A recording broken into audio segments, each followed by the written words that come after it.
Hello guys, welcome back to my channel. As we all know that we have only a 1 month left for our NEET exam. So let's discuss about it कि कैसे हम अपने 1 month को utilise करें, कैसे हम इस 1 month में अपना स्टडी शेड्यूल रखें जिससे हमें बहुत ही ज़्यादा बेनिफिट हो, हमारे मार्क्स इम्प्रूव हो और हम नेगेटिव मार्किंग से बचें। ठीक है। अब बहुत सारे बच्चे जो कि पहली बार ये सोचे हैं अभी 1 month पहले कि हमें नीट देना चाहिए या हम नीट एग्ज़ाम में एनरोल करना चाहते हैं, तो उन बच्चों से मैं ये कहना चाहूँगी कि देखो, अगर आप इनिशियली बेसिक से स्टार्ट कर रहे हो तो आपको 9-10 महीने या 1 साल लगते हैं कि आप पूरी बेसिक्स हर सब्जेक्ट की करो, उसके प्रीवियस ईयर क्वेश्चंस करो, सो उसमें टाइम लगता है। सो ये इम्पॉसिबल है कि आप एकदम ज़ीरो से स्टार्ट कर रहे हैं एंड 1 month में you can crack it. This is not possible. ठीक है। अब हम बात करते हैं जो बच्चे ड्रॉपर्स हैं, बहुत सालों से ड्रॉप ले रहे हैं, या फिर जिनका फर्स्ट अटैम्प्ट है, उन्होंने अपनी क्लास 11-12 पे फुल ऑन फोकस रखा है अपने नीट एग्ज़ाम पर। उन्होंने हर टाइम एज अ नीट के हिसाब से पढ़ाई की है, क्वेश्चन प्रैक्टिस की। अब हमारे पास ज़्यादा टाइम नहीं बचा हुआ है, तो हमें हर चीज़ एक डिसिप्लिन मैनर पे करनी होगी। जो भी हम पढ़ेंगे वो अब इतना आलतू फालतू का नहीं पढ़ना है, बहुत ही कॉन्साइज आपको देखना है। आपको इस 1 month में डेली अपने तीनों सब्जेक्ट्स पे फोकस करना है। बायो के लिए आपको अपनी एनसीईआरटी को डेली हर दिन आपको एटलीस्ट 3 घंटे देने हैं और उसमें से आपको 5 से 6 चैप्टर्स डेली रीडिंग लगानी है फ्रॉम योर एनसीईआरटी। एंड आपको आपकी जो फिज़िक्स हैं, केमिस्ट्री है, उनके सारे न्यूमेरिकल्स जो अब तक आप करते आए हैं from that your preparation 11th 12th और up to what you have done, आपको वही सारे क्वेश्चंस फिर से बार बार प्रैक्टिस करने हैं। कोई नए क्वेश्चंस प्रैक्टिस करने की आपको ज़रूरत नहीं है।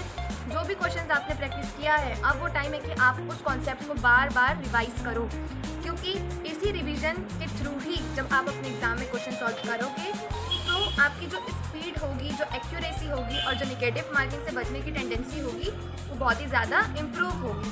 सो आपको बहुत अच्छे से रिवीजन करना है। एंड येस, क्योंकि आपके पास सिर्फ 1 month बच गए हैं, तो आपको आपके जो 25 डेज हैं उसमें डेली के मॉक टेस्ट लगाने हैं और उन मॉक टेस्ट में जो क्वेश्चंस कॉन्सेप्ट्स आपसे नहीं बन रहे हैं उन्हें जाके आपको 5 to 6 टाइम्स रिवाइज करना है। और बायो में जिस टॉपिक से आप क्वेश्चन रॉन्ग कर रहे हो उस टॉपिक को फ्रॉम योर एनसीईआरटी आपको जाके रिवाइज करना है।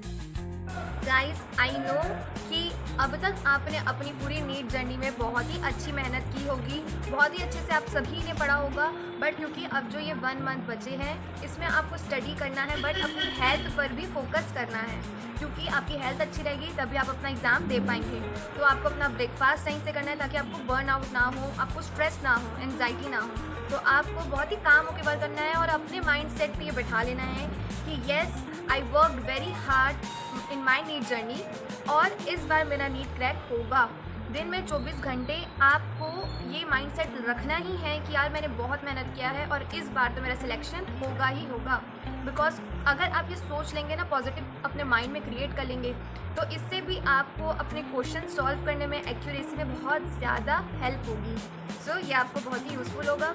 एंड येस, रिविज़न करना आपको बिल्कुल नहीं छोड़ना है। डेली आपको 2 घंटे देने हैं, पीछे के टॉपिक्स को रिवाइज करो, कंटिन्यू आपको रिवीजन करना है। एंड इतनी ज़्यादा भी आपको क्वेश्चन प्रैक्टिस करनी है जिससे आपके नेगेटिव मार्किंग ना हो। जिस क्वेश्चन में आपको कॉन्फिडेंस नहीं है उसे अटैम्प्ट करने की कोई ज़रूरत नहीं है, बिकॉज उसको अटैम्प्ट करने के चक्कर में आपके मार्क्स और कम हो जाएंगे। तो जिनमें आपको कॉन्फिडेंस है उन्हें ही आपको सॉल्व करने हैं, उन्हें ही आपको करने हैं। हमें नेगेटिव मार्किंग से भी बचना होता है, बिकॉज हमारा स्कोर अच्छा हो रहा है लेकिन हम एक्स्ट्रा क्वेश्चन सॉल्व करने के चक्कर में उन नेगेटिव मार्किंग्स के कारण अपना स्कोर कम कर देते हैं। तो आपको इसमें फोकस करना है। इन केस आपको आपके नीट एग्ज़ाम के 2 से 3 दिन पहले तक बिल्कुल भी स्ट्रेस नहीं लेना है, बहुत ही काम फील करना है। येस, आपने अपनी नीट जर्नी में बहुत ही ज़्यादा हार्ड वर्क किया है, अभी आपका टाइम है कि आप अपने पेपर में बहुत ही अच्छा वर्क करें जिससे आपका रिज़ल्ट आपको बहुत ही अच्छा मिले। येस, और आपको उन 2 to 3 डेज़ पे क्या करना है, आपको सिर्फ एंड सिर्फ फार्मूला जो होता है उसे रिवाइज़ करना है, फार्मूला शीट्स देखना है, जो भी आपने बनाया था उससे बस एक बार क्विक व्यू करना है। जो भी केमिस्ट्री में आपने रिएक्शंस लिखे थे उसे देखना है।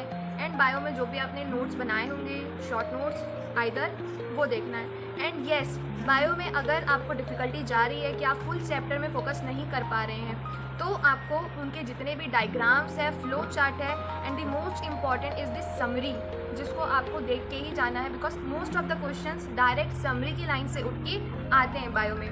तो आपको इस चीज़ का अच्छे से ध्यान रखना है।